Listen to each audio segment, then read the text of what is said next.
Stop doing that pose.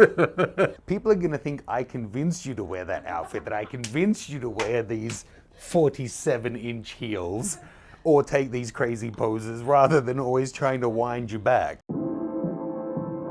Stick around, folks. In this video we're going to show you the theory and the practice of the difference in shooting with continuous versus flash photography. That's always kind of confronting when your model has a bigger light than you do. Wow, that's a big gun. How you doing? Good. That's good. What's new? Cats. Cats. Okay, cats are new. Good. If you don't remember, Mel and I have done a course together and some YouTube videos. I'll have some links below. Now, today I want to do a fairly simple video on continuous versus flashlight. Now, forget about all this natural light is better, this, that, or the other. Light is light. When you're thinking about the result and how your image looks, what matters is the size, shape, color, direction, and intensity of light, not what created the light. But there are some reality checks when it comes to using continuous versus flashlight. So I want to talk those through and explain it to you. Anytime you feel like I'm getting too long-winded or boring, feel free to flash that ghetto blast. There we go, that photon blaster right in their eyes. Okay, so let's run through the pros and cons of shooting with each of them, and then we'll demonstrate it. So first of all, flash. Pros are that it's generally going to be nice, repeatable amount of power. You can dial it in via stops and know that every time you hit the button, as long as you've let it recycle enough, you'll get the same amount of power out of it. Here I'm using a studio strobe. This is the Westcott FJ400. The basic principles we're talking about here apply to smaller forms of flash as well. So one, they're consistent and they're measurable in terms of their output. Two is that generally they don't have any heat issues because it's going off so quickly. Even though we're in an indoor space, having it close up, generally we're not going to bring up the temperature in the room. One thing to note though, if you brought it really close to her skin, the head of the flash can actually burn someone. So you don't want to have it like touching someone when it fires. The other thing is, related to that, flash is generally very powerful. So a flash like this, I could easily fill this entire room and still be able to shoot at like f5.6 or something, whereas it'll probably give me like 10 stops of power added to my scene. So really, really great, the effects we can get with these.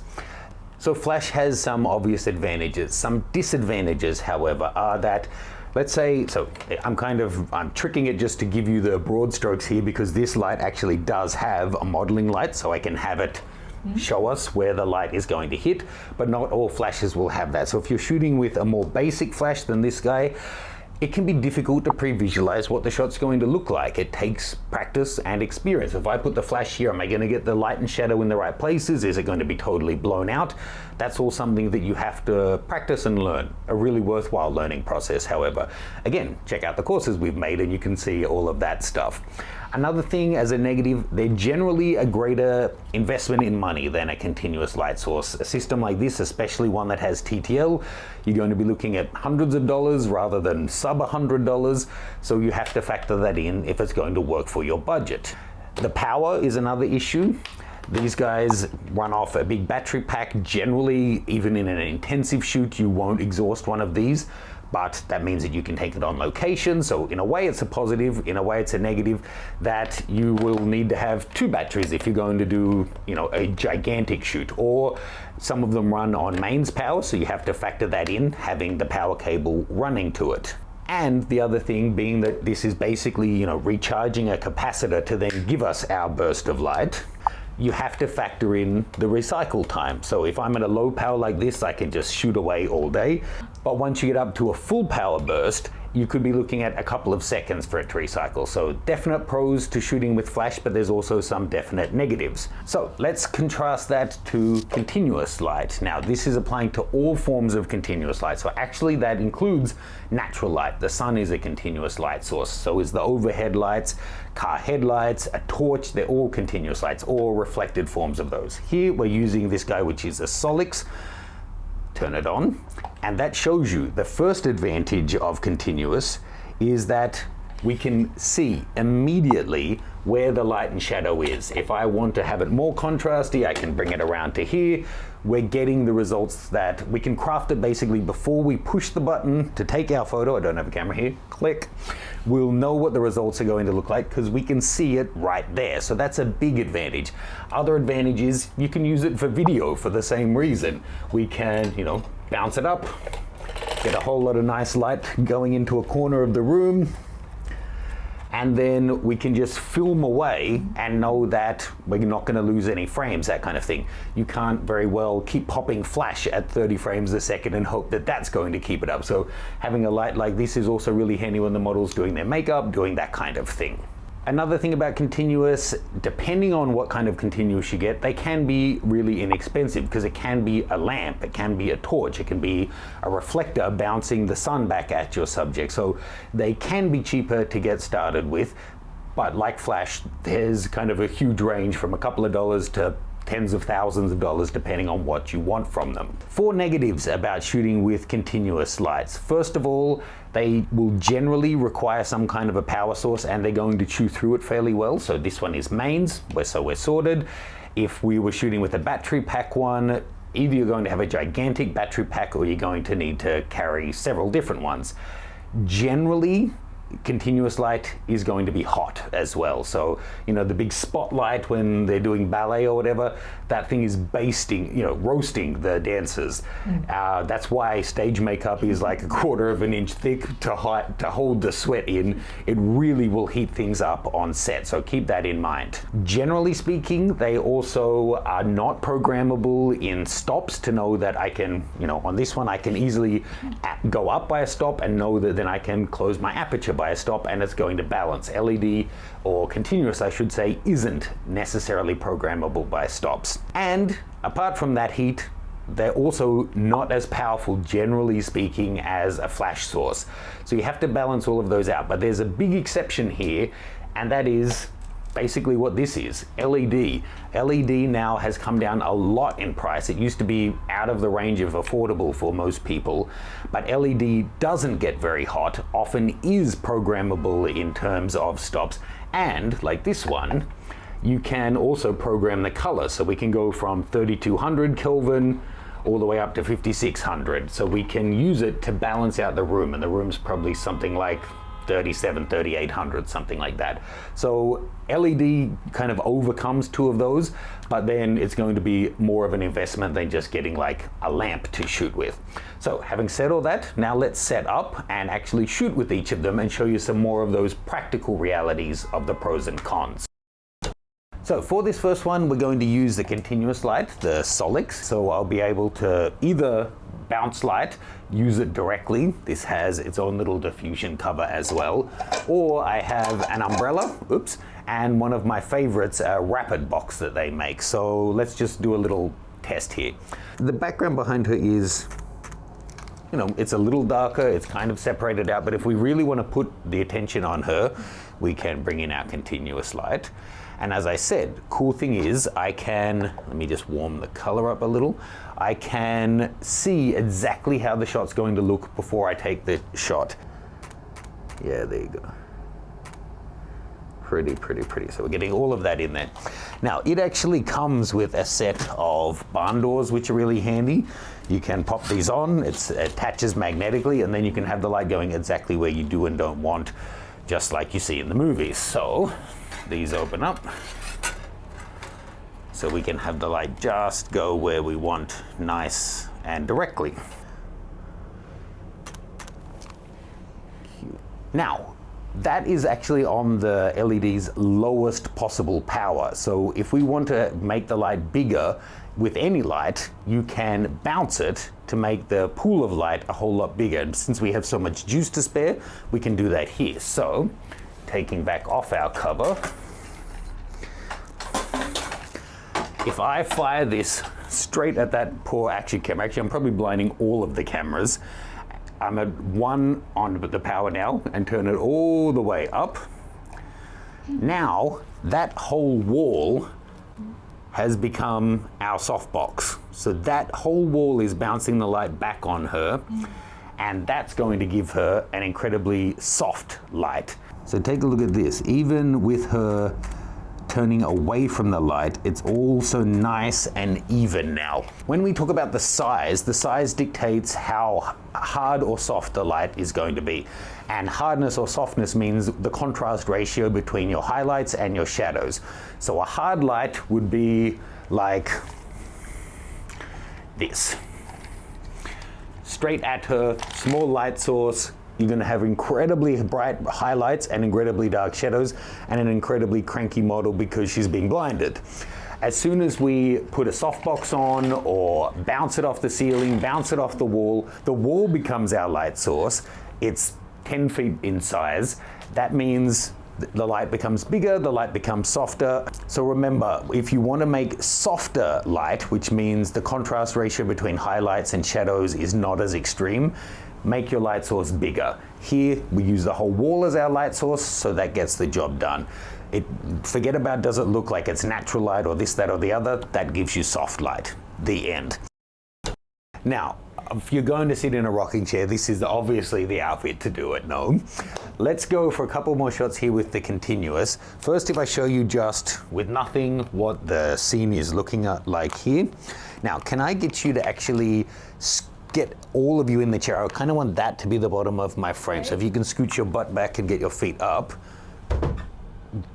Yeah, that works. Yeah, hand up is good too. So you can see the light we're getting there is, this is such a weird shot. I actually don't know if I can do this one because it's like, we're in a love hotel, you're wearing that in a rocking chair in such an, yeah, in a I'm ready pose. Here I can just get you in. So this is such a cramped little room, but that's without adding anything. So let me show you a couple of things. If we bring this light in, going to bring the power down to like 20.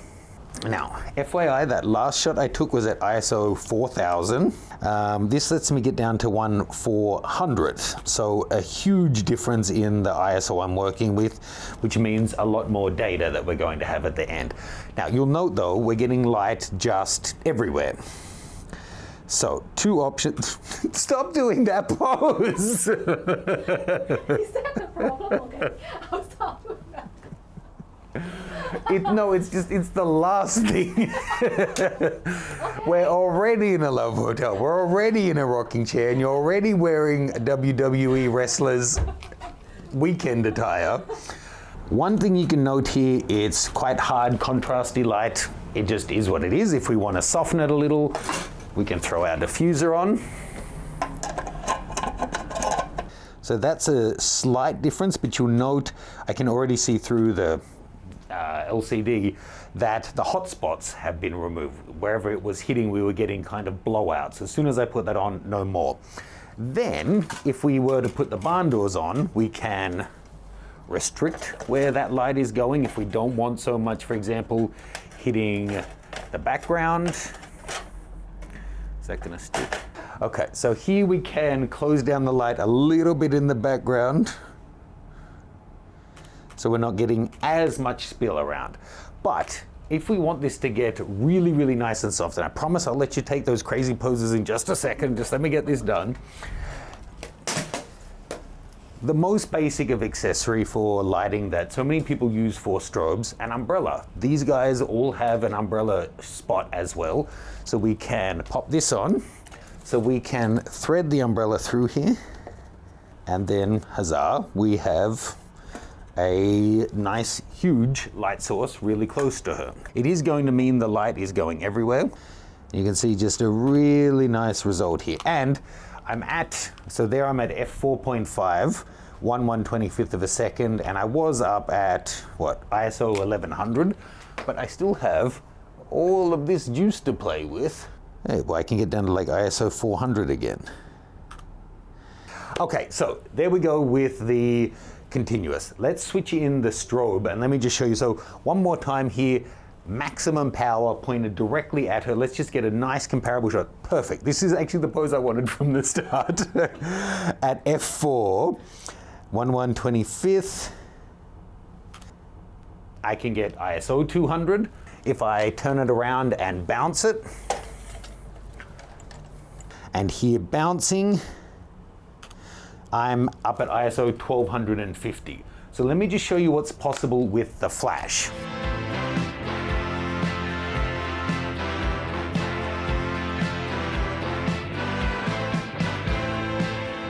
Charging up my commander for this guy. If you're using a kind of a basic flash setup, you need to stick within the sync speed of your camera, which could be 1/180th, 1/200th, 1/250th of a second. But if you're using an intelligent one and your camera supports high speed or focal plane sync for flash, then you can shoot at any shutter speed. In this dark room though, that's not going to be a problem, so I'll just stay at the same setting of 1/125th. Okay, so I'm going to go to TTL here, and I don't even need to do the guesswork, I don't think. Pointed straight at her, no problem. I'm just going to put my ISO at its lowest of 64 ISO and show you that it can get it. So now that I'm shooting with flash, not continuous though, I need to jump into my menu and turn off the preview because the camera's not getting the light for the preview. So using the continuous straight at her, the lowest ISO we could get was 400. Here at 64, no problem. And I can probably go up, so let's see how many more stops does it have. If I go up to f5.6, no problem. f8, no problem. Now if we spin it around and do the same test of bouncing it off the ceiling, go back to f4, and again ISO 64. You feel that? Shazam. Okay, so there I'm obviously able to completely blow out the shot. So let's go up to f5.6, f8, probably f11. Let's see, f14. Yeah, so I can go up from f4 to 5.6, 8, 11, and then to 14. Forget about being at ISO 1100. I can shoot this at ISO 64 and then get several more stops. There I was at f14, and it's still giving me an adequate exposure. And being that this is a more advanced one, I can turn on my modeling light. It's not super powerful, but it does show me the light and shadow I'm going to get on her. And I still am able to then, when I want it, drop in a megaton of light to get the result that I want. Now, a light like this, thinking about that shot where I bounced it off a wall and was able to bring it back to her, I was shooting at f1.2 there on my 50mm lens. Throwing it all that way and having it bounce back uses up a lot of power. But if we move and shoot you on the bed next, I'll be able to bounce this and get a huge amount of power to still shoot at like f4 or something and light up the entire room and still get that really soft light with the light further away from her.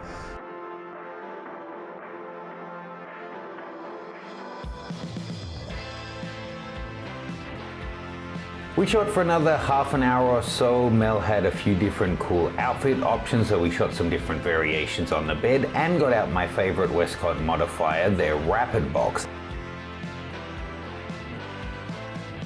And we did a test to see how many shots I could fire off in high-speed burst mode before the strobe recycle time failed us, and it was a lot.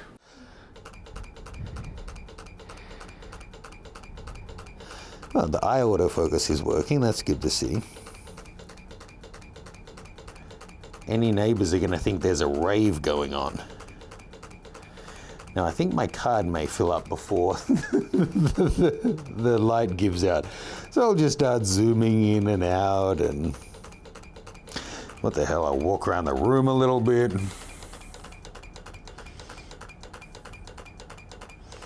Oh, okay, we finally slowed down there. So, quick tally, how many shots was that? So shooting with flash, as I said, more juice. You have, in this case, the option for battery pack, so we could do all of this shooting out on location. And it depends on what your settings are and the equipment. Like basic equipment tends to have less reliable consistency in its output and slower recycle time. Better gear like the Westcotts have a faster recycle time. But it really opens things up. And what I want to, everyone knows that lighting is the foundation of all photography. But if you're just looking to get even if you're not talking about how it crafts the shot, if using an external light will let you get from ISO 12,000 down to ISO 100, you're just retaining so much more color and tonal range in your shots that it's going to be, it's the difference between shooting an iPhone at night and a DSLR in day in terms of the image quality you're going to get off them. So light is your friend. Thank you, Mel. Thank you. From your point of view, is there a big difference shooting for continuous or flash? Do you find one easier or not? Like, I know continuous might be a bit hotter, but... Actually, continuous is better, I feel. I wouldn't blink as much. Okay. For some reason. Yeah, that makes sense. The pop can set you off, and then if they're doing multiples, then you get in a weird blink cycle. That's a nice point I hadn't really thought of. But for you guys, really just think about which one's going to work for you. Things have opened up a lot in the past few years now that you have great studio sets like the 400 I was shooting with today that you can go on location because they're battery packs. Then LEDs have come down so much in price, and you have LEDs that will run on main, or you can get battery powered ones. So you have the options for both indoor and outdoor. Just think about what recycle time you need. Do you need the preview? Are you going to be doing video? And how much output you need. If you want an LED that will put out the same kind of juice as a flash, then you're going to be looking at Hollywood type stuff. But for most portrait shoots, you saw the amount of juice we were getting out of these. Really let me get down to the lowest ISOs, get the maximum image quality, and get the light and shadow exactly where I wanted it in my shots. Links to all the gear we use below. Thanks to Westcott for helping me get that out here to Hong Kong. It's been working great for me this year since I moved over here. If you have any questions, let me know. You can check out Mel and my course below, and her dance studio's Instagrams. Thanks again. I talk a lot. We'll see you later.